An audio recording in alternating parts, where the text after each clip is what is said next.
How hard did you push it? Till I black out? Yes. Numerous times, yes.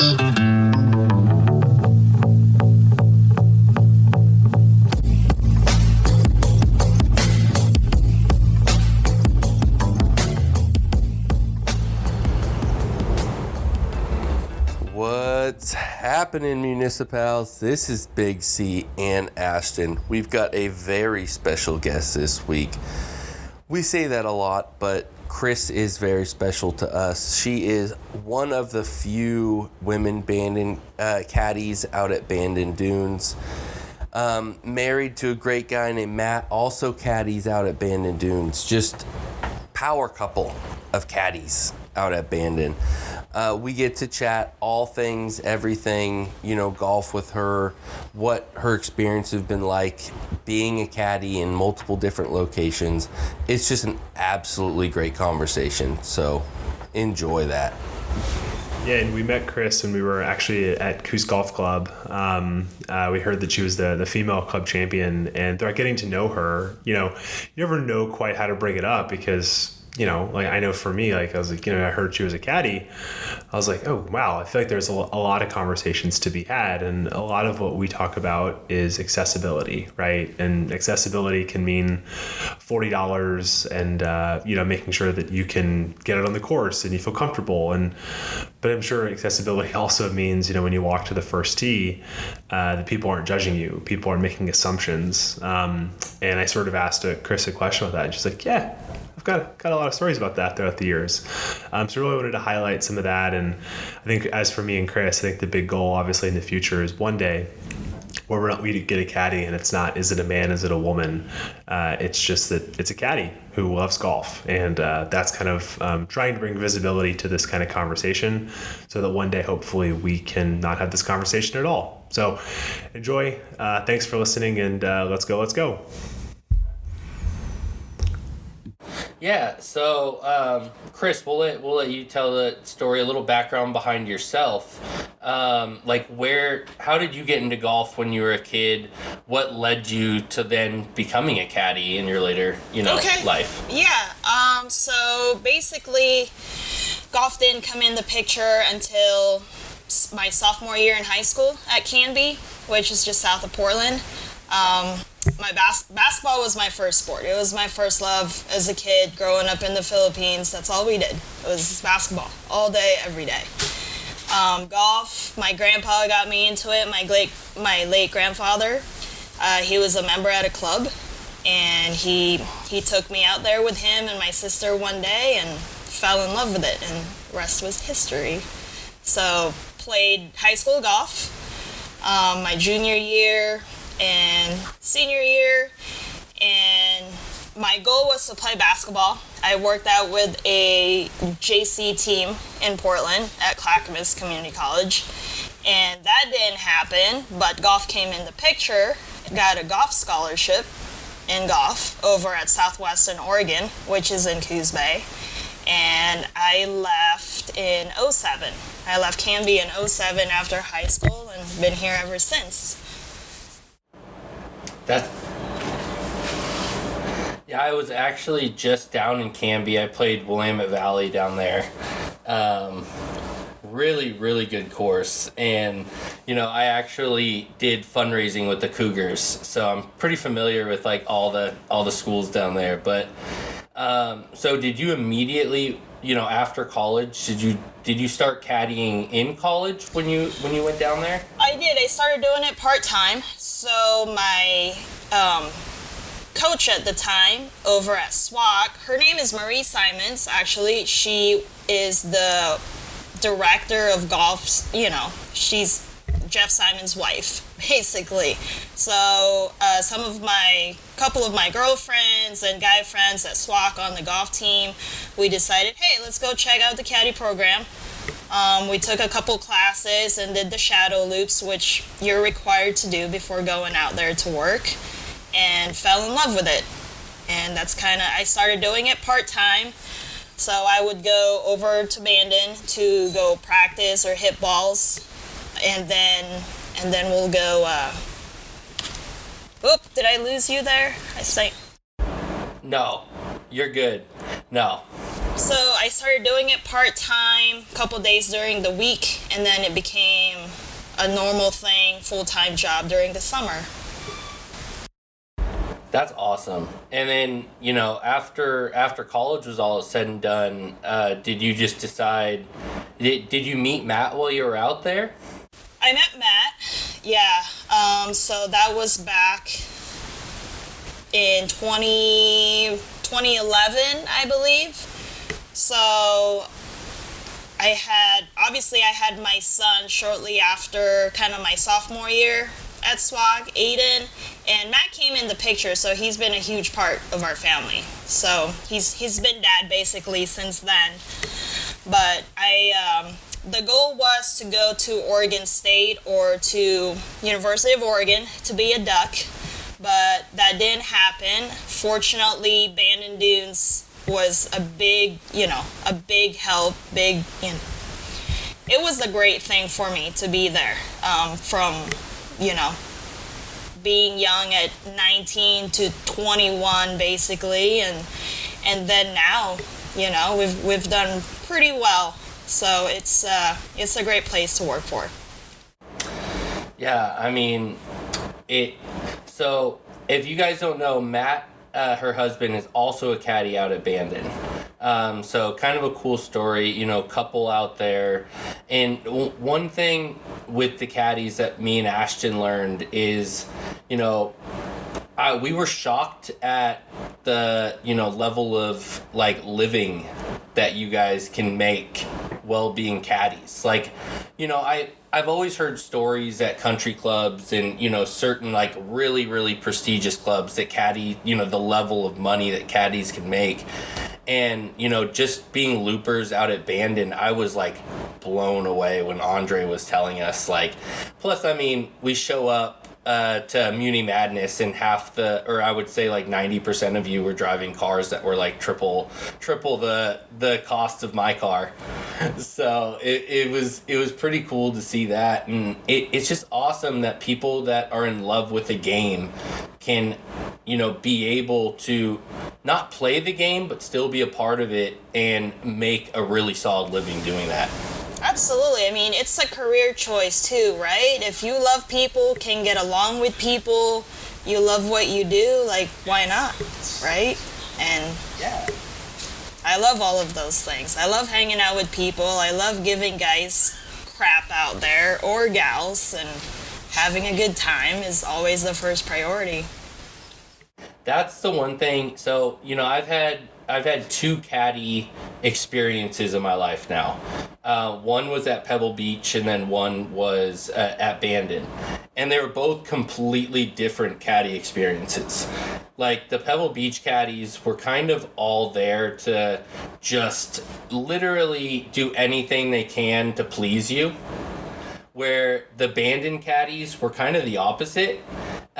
We had some older guys that were kind of, I hate to say it, kind of shitheads that were playing with us on our first round, and the caddies just kind of razzed them and gave them shit the entire round, and kind of gave them jabs in their own way, and I loved that, because you guys are out there to make sure that everybody's having a good time, but also you're not going to take shit from people. It doesn't matter who you are or who, how much money you make when you're out at Bandon. It's the experience is the experience. And that's what I really, really liked about, the Bandon caddy program. So that, it's a completely different realm. And anybody that goes out to Bandon, I would absolutely recommend getting a caddy, especially for your first time out there, because the knowledge that you guys have of all the courses is it's unmatched. There's no way I could go out and play those courses without having you guys out there the first couple times. We try to help as much possible, not only directing you where the next hole is, but also having a good time, right? With my golfers, I know when I have them out there, we try to talk about other things aside from golf in between shots, especially if I feel hey, this particular golfer needs a little, just, I don't know, kind of free your mind a little bit. out there, a little bit of an icebreaker, right? Like, what do you like to do for fun, outside of golf? You like to go boating, you like to go fishing, and then you start doing metaphors from whatever they do into golf that kind of helps them out. So is that kind of like a mechanism that you use to kind of like, so when you get a challenging player, like I'll try to make it as easy as possible, like a guy that's a little difficult to deal with, might be just a little bit of a hothead. Like, is that kind of a mechanism that you use to kind of ease them down and, not get so up there? Yeah, absolutely. From the minute our caddy supervisor introduces us out on the deck, whether it's Bandon, dunes, packed, any of the courses, first impression is always important, right? In anything, interview, and it comes with meeting your guests as well for the first time. All right, what's this guy's handicap? Is he a scratch? Is he a 15? Is he the type that just wants to have a great time and kind of bullshit around with his caddy during a round? Or is this guy more serious? Like, all right, I want to go shoot my low out there today. So we try to adapt, as caddies. We try to kind of have both fun and also be competitive. And I don't know if you've known, but I'm also a competitive person, so I get it. So I get it. But I try to keep guys somewhat calm out there and throw some jokes and lighten the mood a little bit if I can. So doesn't always happen. I'm curious. I was talking to my dad about this. How fast do you know, like, how far into the round do you know how good someone actually is? Like, third hole? Like I can tell you what handicap they are and how far they hit it, but how long does it take you to know? I'd say first hole. If you, all right, like, for instance, today, Matt and I started a new job, father and son group. The kids play, they say, they want to play the back tees, and we didn't even know what handicaps they have. So we're like, all right, just judging by the first swing, looking at the swing, whether it's from tee to the approach shot to how they putt, we usually learn. Like, a decent good caddy can usually figure it out and kind of club selection based off of what the last 4 or 5 shots were, just, how you did on the first hole. So try to pick up on it. Some guys are a little more difficult to club though, especially if they have like a little low hook. Do they hit the ball high? Like, what do these guys do? Like, what can they move the ball? Which half the time really not so much when it's blowing 4 clubs out there, right? So it differs. Typically, it's that too. Yeah, I know you mentioned, we were talking about this when we were playing, and I'm curious to hear you kind of expound on it.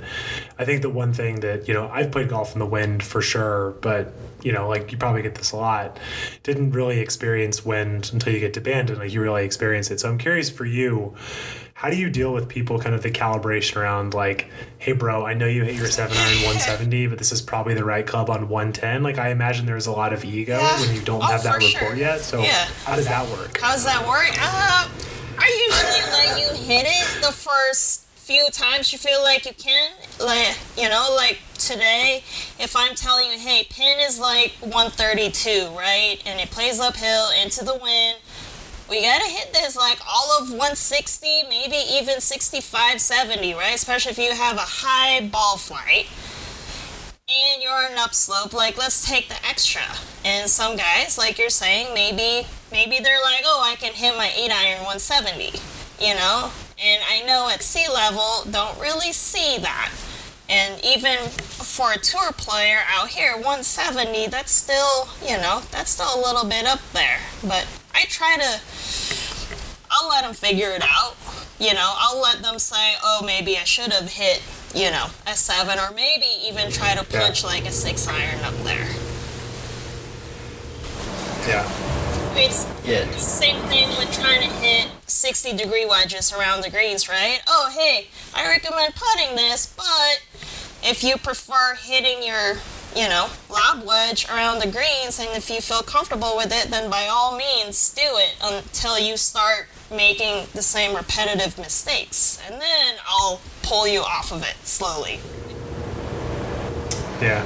Yeah, like if I could give any, advice to our viewers, like listen to your fucking caddy. If your caddy tells you it's like, especially at Bandon, if you're gonna pay them the $100 plus tip, like listen to them. I mean, it's no reason to like have them out there if you're gonna, argue with them.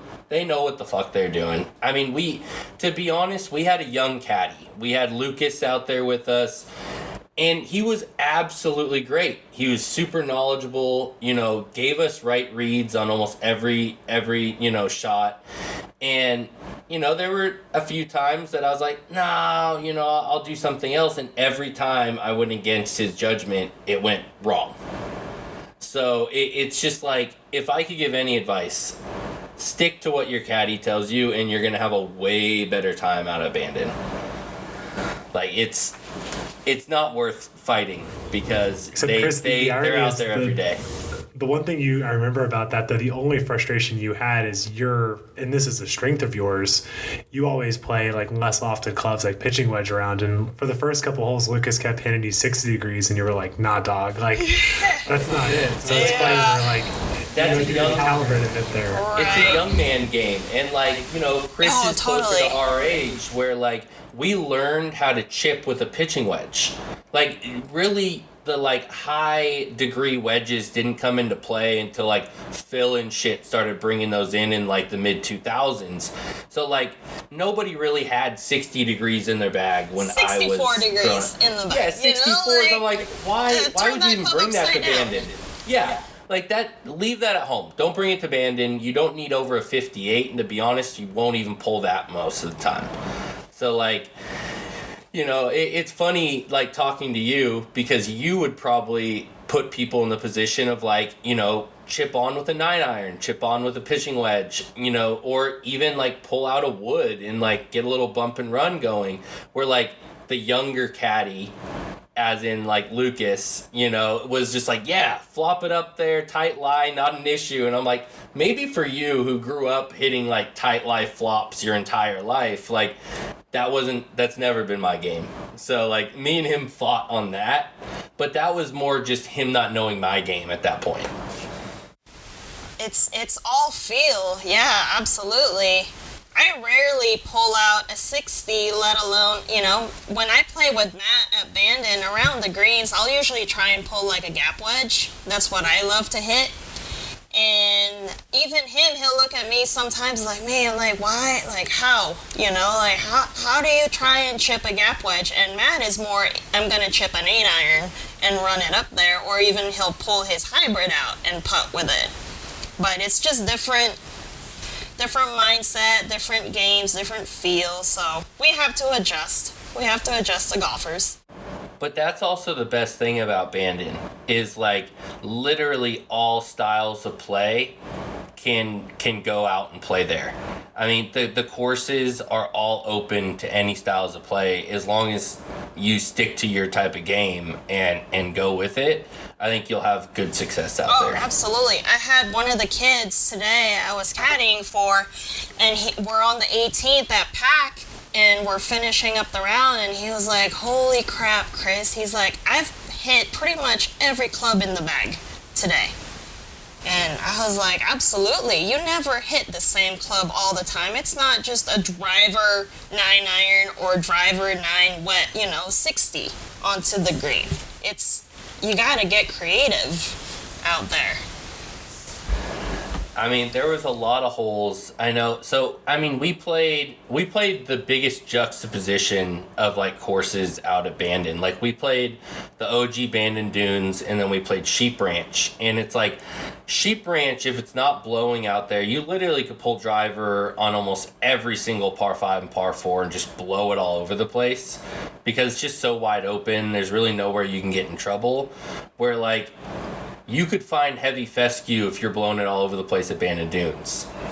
Like, you really have to pick your shots. So going from the morning when we played Bandon to going to, Sheep Ranch, it was a complete juxtaposition. I mean, Sheep Ranch, we ended up getting weather. So it was, towards the end of our round, we were basically like 20-mile-an-hour winds and like drizzle. So we got the full experience at Sheep Ranch, and then you really understand playing like the calm weather we did for the first 9 and then getting that on the back. Like, you really understand where the defense comes from on Sheep. Compared to like Bandon, it really is like the fescue and the hazards really are like a lot of the big defenders out there. I know you guys didn't play Old MacDonald, but the greens are the defense. Same thing as the Sheep Ranch. You can kind of hit it anywhere, right? But it's all the approaches and lag putting. Lag putting, can't stress it enough at the resort. In Sheep Ranch, you could leave yourself with like 100-foot putt. Those greens are so huge. It's just like, I mean, you might think you're on the green, but it's not even close. It's crazy out there. I mean, so what we really would like to get into is you being one of the only female caddies at Bandon. What are the like situations that occur more for you guys than you might see like occur for Matt and some of the guys? I feel like I have to prove myself pretty much every time. The first glance is like, wow, I have this young woman, and I can't tell you how many times I hear this during the week. Oh my God, like, how long have you been here? And I'll tell them, this is my 14th year out here. I'll be like, wow, did you start when you were 6?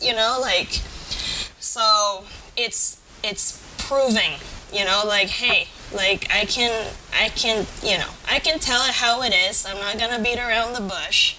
I treat people the same out there, whether you have all the money in the world or you're just the average Joe. Like, that's our philosophy. We're gonna give you the same service. We're not gonna suck ass. We're not, it's not my style. I'm gonna give it to you out there. I wanna have fun. I wanna talk a little shit and obviously try to do my best to give you the right yardages and obviously reading putts and all that, but I'm not perfect. I'll make mistakes out there, but learn from it. Especially after 14 years of almost seeing a lot of the same shots, same results, I want to take this line versus, what you're telling me. We already know, hey, easy to make double from there. Or you do this and we could probably have a better result. But honestly, for the most part, guys are pretty mellow and easygoing. And I've only had a few cases where I've had to remove myself off of a job because it just wasn't working out. It wasn't worth it. And so, like, what would you say, like, what point would get there to where you would actually, like, say, no, I'm good, and walk off a job? I know that could vary in different aspects, but, I've played a lot of golf in my life, and I've played with every level of golfer and every, demographic of golfer. So, especially playing in the Bay Area, there's a lot of rich assholes that you'll get paired up with as a single that you're just like, 6th hole, you're like, I need to get the fuck out of here. This guy is throwing clubs, he's swearing, he's doing all of these things. What kind of things will you put up with, or like, this is the absolute no-no, I got to get the hell out of here? Every once in a while you'll run into those drunk idiots, right, where there's absolutely no filter, and I've had a guy grab my ass out there before, and just some guys go that route, and I'm just kind of, and I'll report it, like, hey, this happened. I'd love to find another caddy for this golfer. Or, I mean, there's some cases where some guys and I just don't see eye to eye. Whether it's just a personal issue or, you know, sexism is another thing that I've ran into. So, but rarely it happens, but it has. Yeah, and that's something I think I could see more of, in something, you know, on the sexism side of things. It's something you see kind of on the golf course a lot with, like, the cart girls. You know, it's really, really kind of distasteful when, you know, I've played with some, like, older guys. I mean, even guys my own age, where the girls will come around, they're calling them honey, and it's just the misogynistic bullshit that these guys put on them. And it's just like, it's unnecessary. This girl's doing a job. She's got a service that she's doing. And she's just like any other person that's employed on this golf course. And you need to treat them with respect, just like you would the person in the pro shop, the starter, you know, anybody that's associated with it. It doesn't matter if you're female or male. It just, that shit should not be tolerated anywhere. And you see it so much in golf, and I'm hoping that it changes over time, and you know guys are coming in that have a little bit more respect for that, because someone like you that's so seasoned, such a, you know, vet in your profession, should never fucking have to encounter that shit. I agree, 100%. And golf is just one of those sports where you see that sexism every day, right? You know, as simple as Matt and I going to play elsewhere, for instance. Oh, hey, Kris, like, what tees you want to go play? You know, and sometimes if it's too far forward, which too far forward just being less than like 54, 5,500, I'll probably play up. Probably, or back, you know, like 50, usually 57, 58 is very doable for me. Like when I played junior college, we almost played 5,900 to 6,000, right? And so when I'll get that look like, hey, you know, like what's your girl doing up there already right off the bat, it happens. You see it all the time. Are you sure you can play from back there? Why are you playing from the, you know, men's tees versus the ladies' tees? I hate that shit. We talk about that all the time on the podcast, where it's such a bullshit thing to call the red tees ladies' tees, or the up tees ladies' tees, or kids' tees. Right. It's all based on handicap and ability. It's not anything tied with who is hitting there.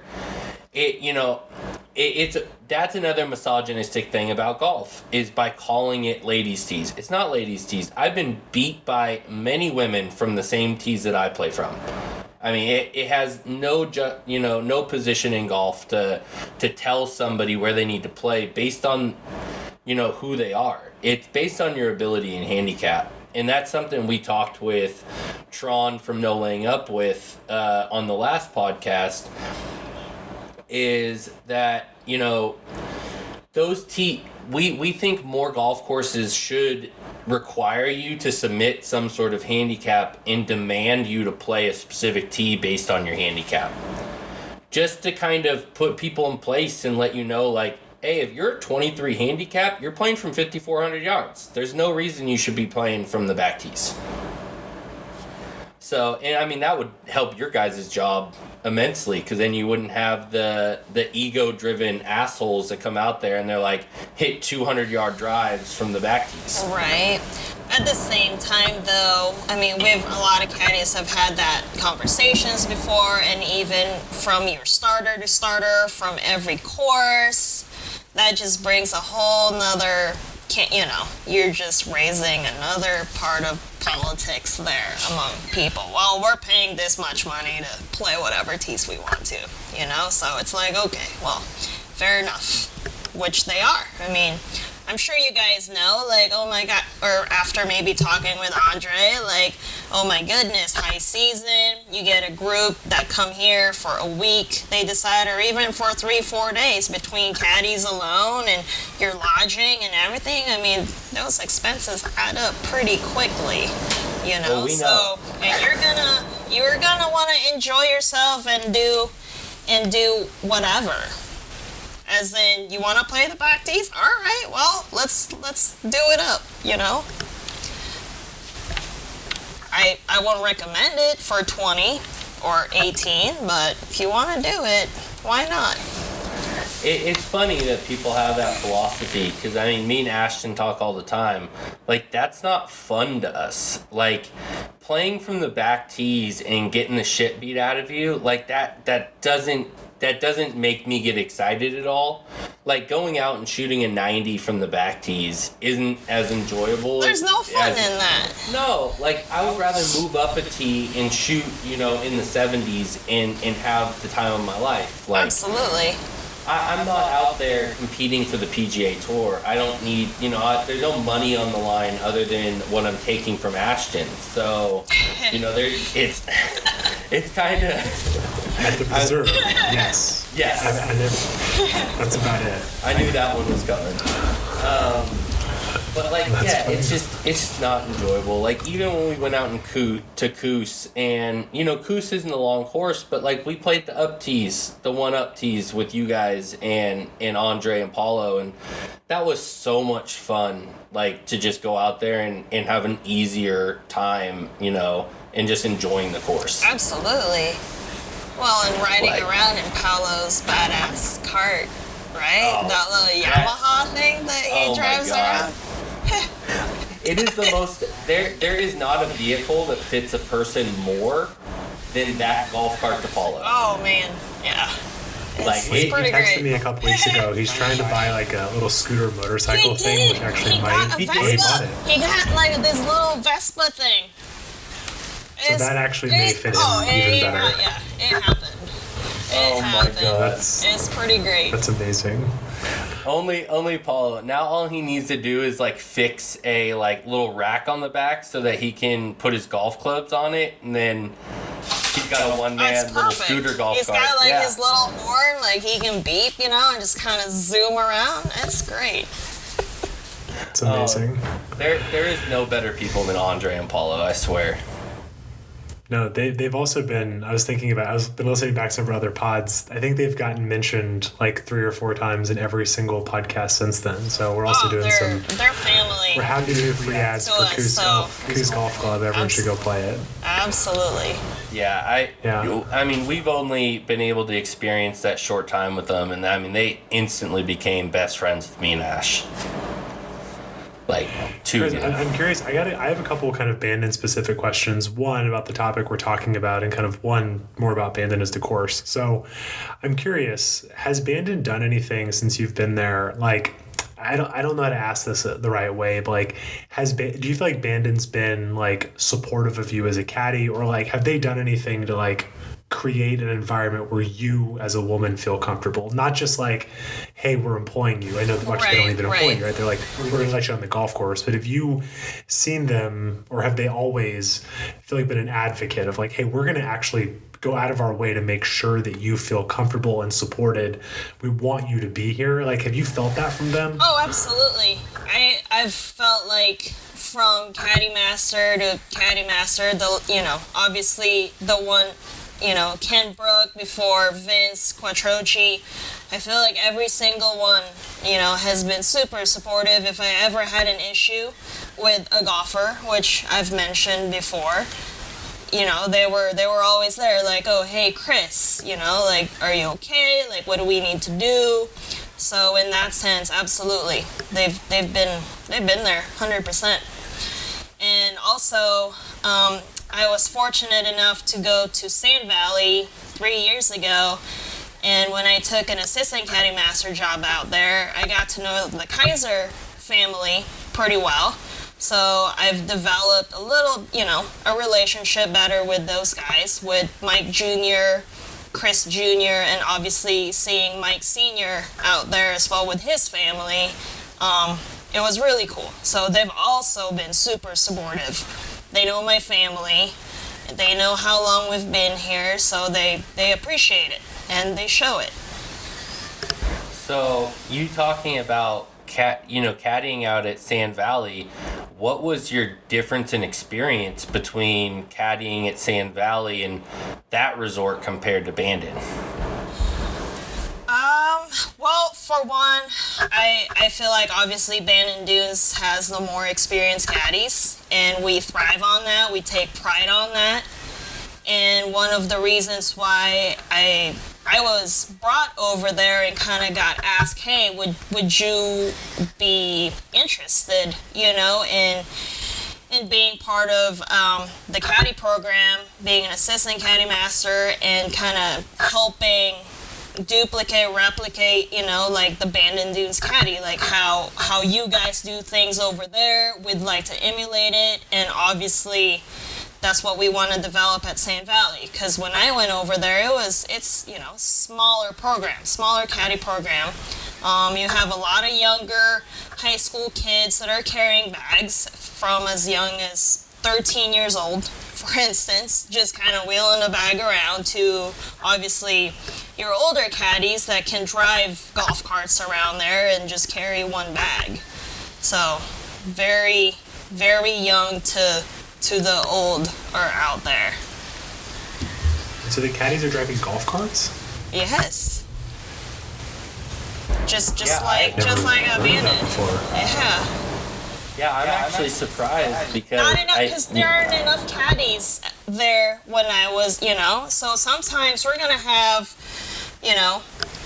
a golf cart with 2 bags strapped to the back at the time I was there, and I feel like we've had to do that at Bandon recently because we are running out of caddies right now. 350 caddies seems like a lot, but when you just opened up the sheep ranch, you're still needing more.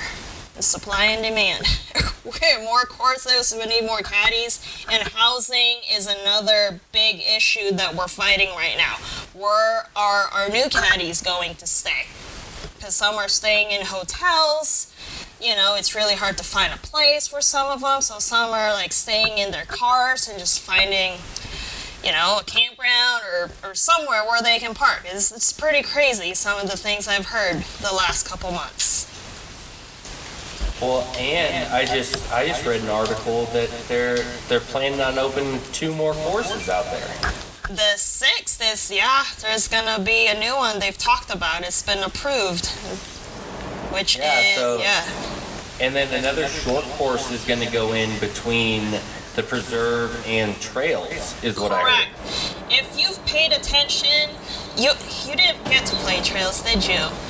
We didn't. We were only there for like a day and a half. So a couple years ago, you can actually see, like, they were maybe trying to build a course there, and there were a couple flags out in the sand, and they stopped for, and I think it was because of the sheep ranch, like trying to get that developed. So that's the other executive par 3 I think they're building, and obviously the one by New River, which is 20 minutes away from the resort, just south. I mean, it's incredible the amount of, stuff that Kaiser just keeps putting into that resort. Because, I mean, over the 25-year span that the course has been completely active, it's a ridiculous amount of growth. I mean, you see places like Streamsong growing, but like nowhere near at the clip that Bandon has been expanding. It's crazy. And also, did you guys see all the USGA tournaments that we have committed to? I mean, it's insane. Through 2045, there's so many amateur events.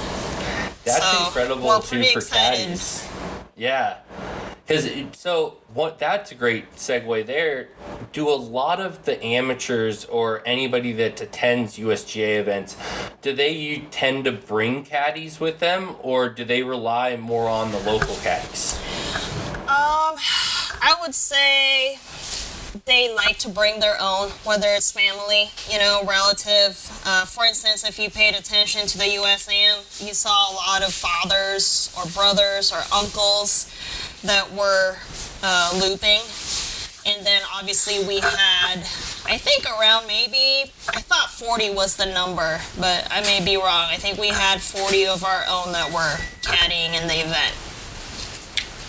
Yeah, because so you always hear about the story of Jordan Spieth, where like Justin Thomas goes out to play the USAM out at Chambers Bay, and then actually picks up Jordan Spieth's caddy out there as his caddy for the week. Liked him so much that he went back and actually told Jordan Spieth, like, hey, this guy's really good at what he does. You should look into him. So I've always thought, like, when courses like Bandon and Chambers and these courses that do have their own caddy systems, have you seen anybody from Bandon end up going out on tour or meeting somebody and end up being, career caddy on tour?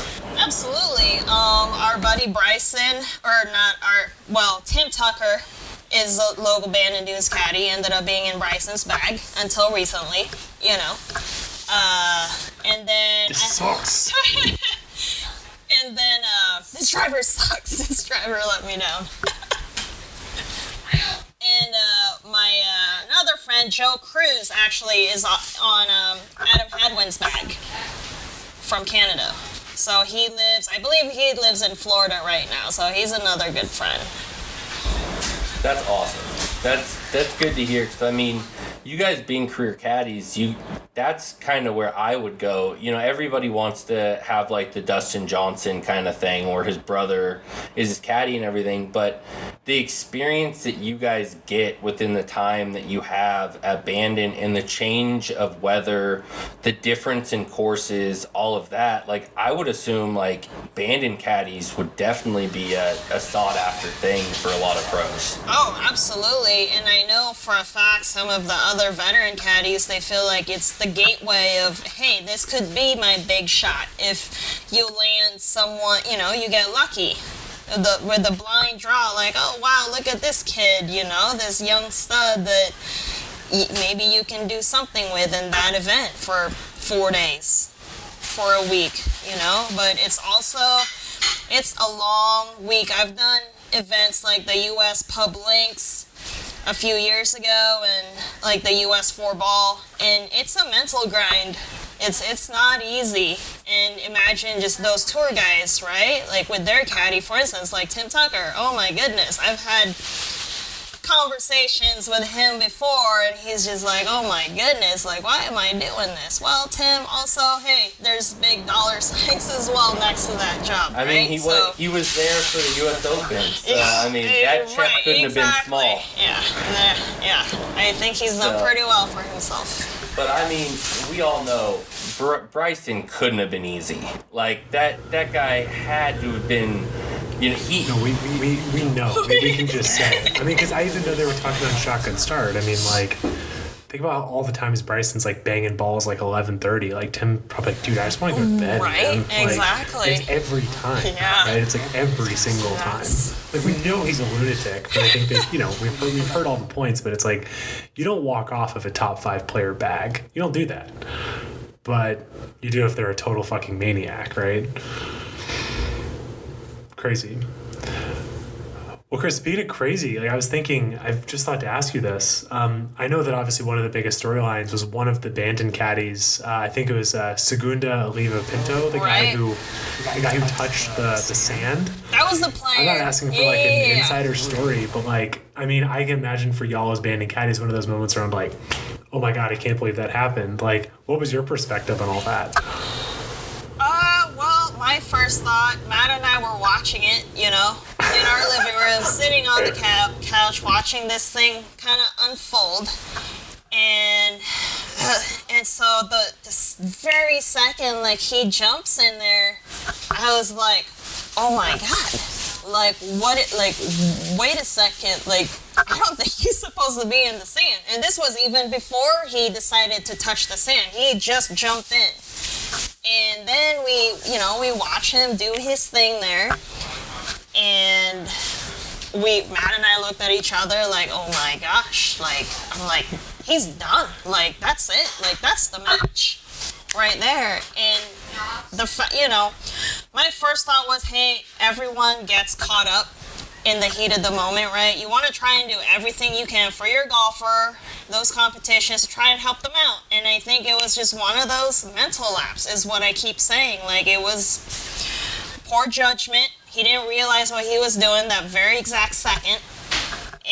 But to lie about it as well, with a drone over your head and on national TV, was a whole nother thing where some caddies were very upset about. Like, okay, you did what you did, but then to lie about it as well,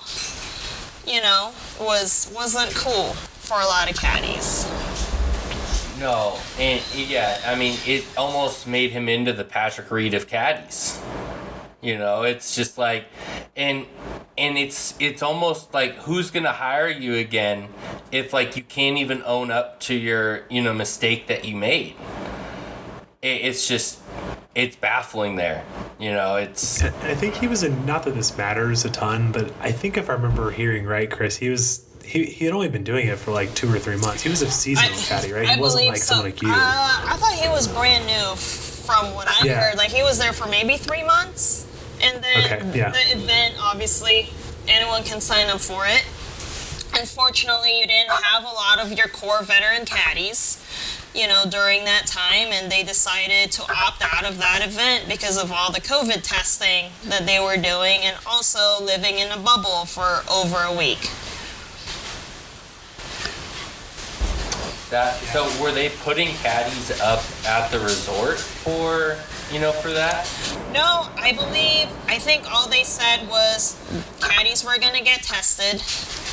I don't know if it was an everyday thing or just prior to the event that they were going to get tested, but they were just supposed to go with their player from the golf course and then straight home. And that was it, with their family. And I thought they also had an app on their phone where they could maybe be tracked as well to see where they were, but not really sure if that's true. Well, and I know, again, I trust you more than I trust them, but I know you guys were saying that a lot of the senior caddies were just opting for regular work because that day, they can double bag a full day. They're making almost $500. They're making more money. Correct. And they're not in a bubble. Correct.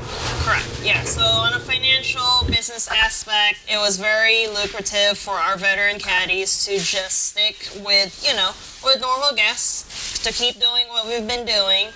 And I guess for everyone else, maybe for some of the newer caddies, hey, this was like a good opportunity for them to go prove themselves, and to try and get that work or to try and get that respect. But unfortunately, one didn't succeed so well, right? But it happens. Don't touch the sand. Don't touch the sand. That was a rough look, for sure. Yeah, it wasn't good. I remember exactly where I was. I was like, I for some reason, I was like a 10-year-old, and I sat up on the couch, and I was like, why is he touching his hand? What is he doing? I can't believe he's doing that. What is happening right now? Yeah, I'm still blown away. Like, what? Well, I don't know. Some of those bunkers we have, especially when the wind looks like it's kind of blown the sand out of there, you could maybe see more rocks, or there's not quite as much sand. And I felt like, well, that's probably what he was looking for. If my golfer hits this shot, does he actually have sand underneath, or is it gonna hit like, just concrete basically underneath? So yeah, but there is sand. That's golf. Big Kris and I have played many concrete bunkers in our life. Yeah. Oh yeah, they're all in the Bay Area.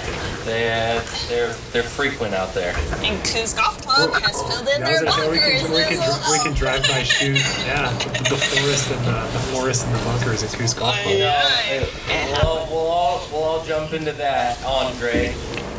I think that's the one downplay we'll say about your course. Let's get some sand in them bunkers. But hey, when you're as good as Kris, you don't hit it in the bunker, so she's good.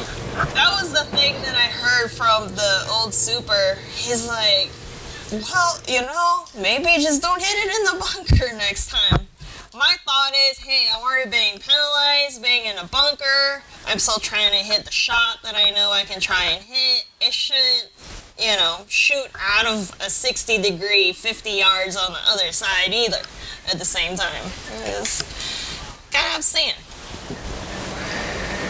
It's true. It makes it very difficult on a greenside bunker to be able to get up and down. As Correct. Ashton knows, when we played in Palm Springs, I literally wanted to just get on top of this green and just like slam my putter into the green like 50 times. Because this green that we were playing was this giant like 20-foot elevated green with turtle backed on all four sides, and it had these giant like bunkers on each side that had no sand at all. Like when I'm saying no sand, it was the bottom barrel of like, it was plain flat hard rock dirt. It was so bad. And I just kept going back and forth. I just ping-ponged over the green like 4 times. Finally just picked up my ball and like stormed off to the next tee. I was so furious. It was so bad. But yeah, nothing is worse than a bad greenside bunker. I can't stand that. No, because in your head, you're like, all right, I want to try and get up and down still. Worst case, you take a bogey, but I want to take a double from a greenside bunker, No. especially if you know you're more than capable of getting it out of the bunker, first of all, and I don't know. It drives me crazy. So, favorite course at Bandon, Kris? What's your favorite? Favorite course at Bandon, I would say Pacific Dunes. A lot of the caddies do not like packed dunes, but visually I like it. I've shot my lowest round there probably because, another reason why I like it, but it's beautiful. Beautiful golf course. What's the low round? 1 over, 72. It was a late round with Matt. Just kind of after work and just wanting to fly quickly, probably 3 or 4 in the afternoon, and finished at dark. So it was great. Did you play from the same tees as Matt? I played the gold tees at the resort. I was gonna say He that played would the burn greens. Matt real heavy if you played from the same tees and shot Oh one over. yeah, I don't know if he'd be married if that happened. I don't know, Big Kris, that's a pretty misogynistic thing to say. I I'm just think if we were just talking about it, sounds pretty misogynistic of you, Big Kris. Hey, I had to know because Kris beat the shit out of us at Coos playing from the same tees. So like, I had to know if they were on the same tees or not. That's amazing. Kris, obviously 1 over is very close to par. Like, when were you thinking about I might actually go under par today? Like, do you remember that round, like where you were in that round? I didn't know where I was. Actually, I didn't have the greatest front 9. I think it was around 40. And then the back 9 at Pacific, you have all those par 3s. You have those par 5s. So it's like a very quiet kind of, I'm kind of 1 under at this point. And I actually doubled 17 and then birdied 18 the last 2 holes. So that par means 30. if you were 40 on the front, that means you basically had to have birdied almost every hole other than your double. Almost, yeah. There were a couple birdies on the front. I thought it was like 5-6 birdies in that round. So it was Crazy. It was crazy. It was crazy. It was crazy. That's an Ashton round. Those rounds are the best. You float.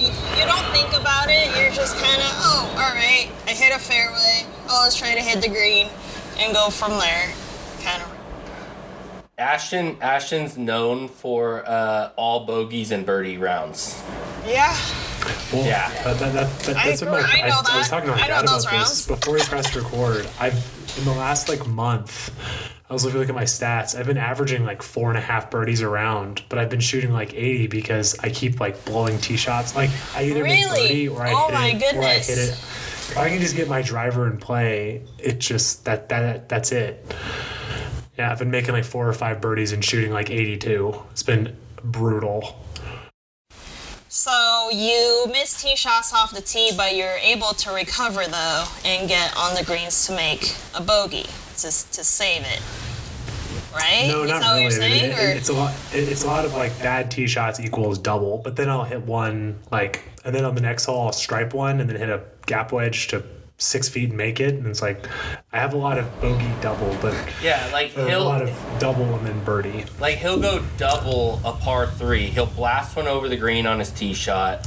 He'll hit one long. Garrido. He'll hit one long on his chip back, have to chip on, and he'll have a 5. Then he'll step up to a par 4, hit it to 80 yards from the green, and then chip on to like 10 feet and birdie it. It's just like the difference between holes is so messed up with like it's like a with that heartbeat. with him. It's like a It heartbeat is. scorecard, right?